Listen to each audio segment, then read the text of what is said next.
You ever have that feeling? The one where the more you understand something, the more alone you feel? You lay out this super clear, logical argument, and instead of getting nods of agreement, you get defensiveness, maybe even anger. It's a bizarre, frustrating experience. It can make you think, is it me? Well, what if the problem isn't you at all? Let's really dig into that question, because the answer reveals a really deep, kind of uncomfortable truth about how we're all wired. Turns out there are some serious psychological and even evolutionary reasons why your clarity can make other people so uncomfortable. Okay, I want to start with just a number. 75%. Just let that hang in the air for a second. What on earth could that represent? That's right. This comes from the legendary Asch conformity experiments. Get this. 3 out of every 4 people, when they're put in a room where everyone else is giving a clearly wrong answer, will go along with it. They will knowingly lie and give the same wrong answer just so they don't stand out. Their brain literally chooses belonging over truth. And that one single, terrifying fact, it's the bedrock for everything we're about to talk about. So here's our game plan for today. First, we're diving into the herd and the mirror to really get why your clear thinking freaks people out. Then, we'll get into solutions with building your inner fortress. After that, we'll explore a secret weapon called the evolution of silence. And finally, we'll face the music and talk about the price of clarity.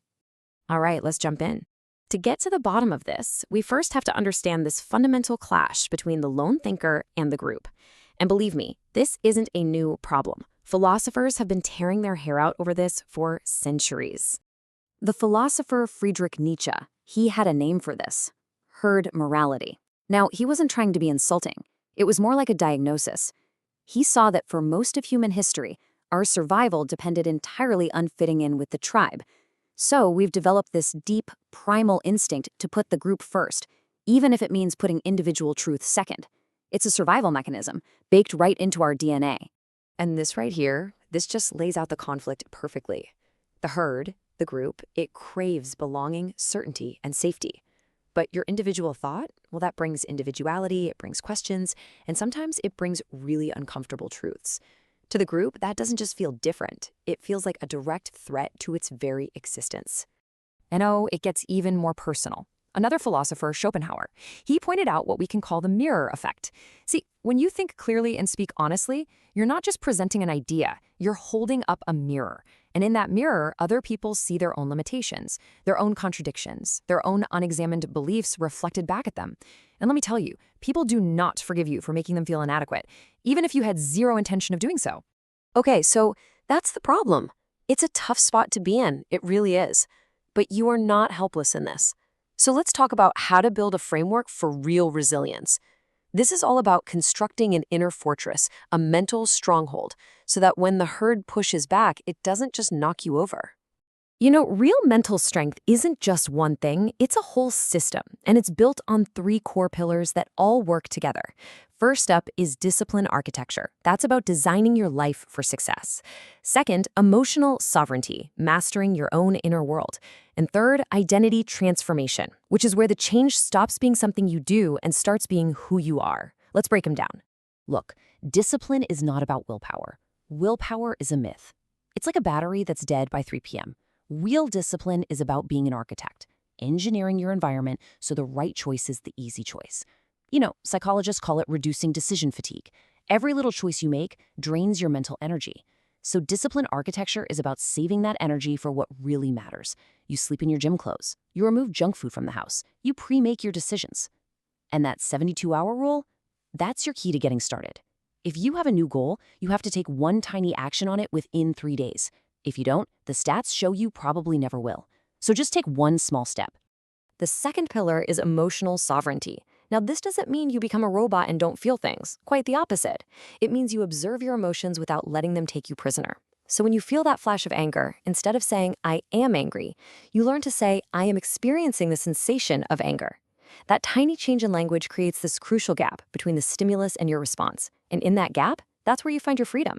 You get to decide if the emotion is actually useful, and you get to decide how you're going to act. You own the feeling, it doesn't own you. Okay, now let's add another tool to our fortress. This one is seriously powerful. We usually think of silence as being passive or maybe even weak.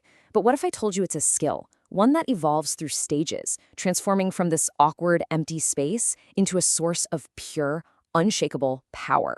The first big leap you make is when you stop talking just to fill the dead air in a conversation. Instead, you start watching. You start really paying attention to the unspoken stuff. Who interrupts who, who's looking for approval. Your silence becomes this powerful lens, and listening becomes your way of collecting data. You start seeing the hidden patterns that everyone else is too busy talking to ever notice. Then you level up again, and silence becomes a tactical tool. It's simple economics. When you speak less, your words have more value. In a negotiation, just being silent creates this immense pressure, and it often forces the other side to start talking and making concessions just to fill the void. In an argument, your pause stops the emotional roller coaster in its tracks.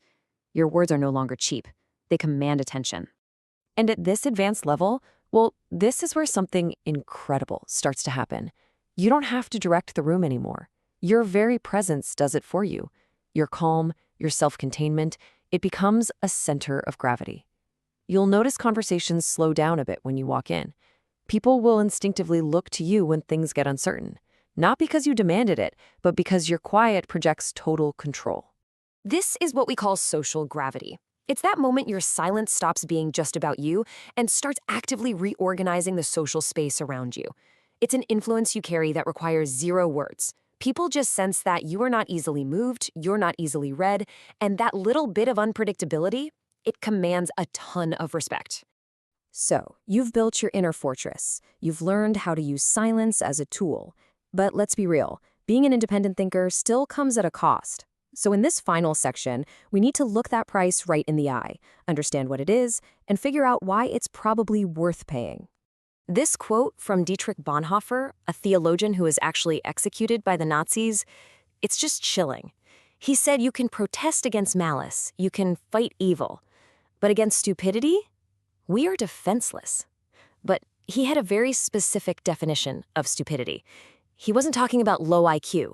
For Bonhoeffer, stupidity is a choice. It's what happens when smart, often well-educated people willingly give up their ability to think for themselves. Why? In exchange for the comfort, the certainty, and the belonging that a group gives them. They stop being an individual and just become a mouthpiece for slogans and pre-approved ideas. And this is why your logical arguments always seem to fail. You're trying to use reason, but their position was never based on reason in the first place. It was based on a deep social and emotional need to belong. Bonhoeffer pointed out that this kind of stupidity is almost always a group phenomenon. You rarely see it in people who spend a lot of time alone. Which brings us right back to where we started.